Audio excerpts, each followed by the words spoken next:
denominator, which is 8 plus 3x minus x squared, and the square root in over it. Now we can take that minus sign common, right? The square root sign minus sign common, and it looks like x squared minus 3x minus 8. Okay, it can be written like that.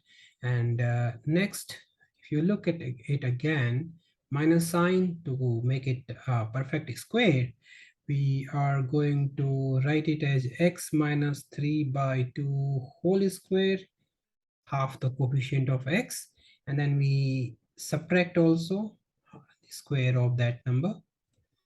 Yes, and minus 8 is already there, bracket close. Now it's gonna look like a square root sign there. It's gonna look like square root of negative x minus 3 by 2 whole square minus 9 by 4 and minus 8. Minus 9 by 4 minus 8 would be, so this is going to look like square root of negative x minus 3 by 2 square and minus 8 4 is 32. 32 and 9 is 41 minus 41 divided by 4.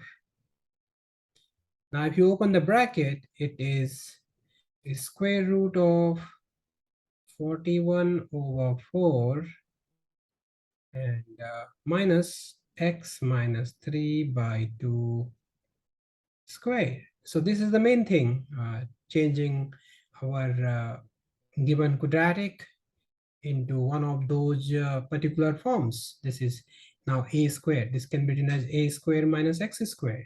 Yes, this is same as the denominator here can be written as square root 41 by 2 square root 41 by 2 square minus x minus 3 by 2 square. Now if you put x minus 3 by 2 as t, you get dx equal to dt, and this question can be solved. So look at this. After transforming this into a perfect square form, it looks like this. Now your question can be written as integration of dx over what it was. Okay, it was root 41 by 2 square minus x minus 3 by 2 square. Root 41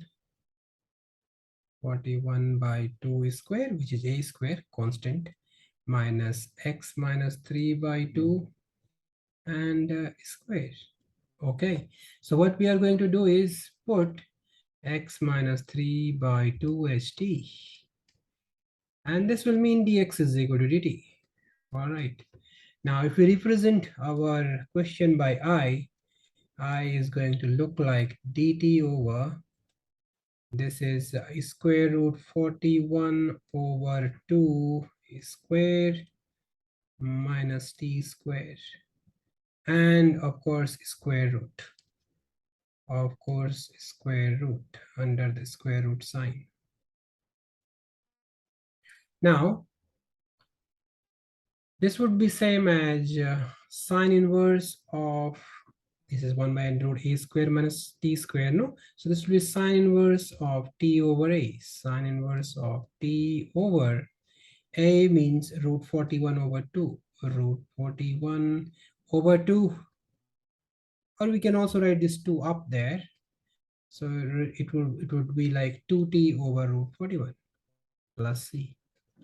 Finally retain the value of t and you get sine inverse of 2 times t means x minus 3 by 2 divided by root 41 and plus c.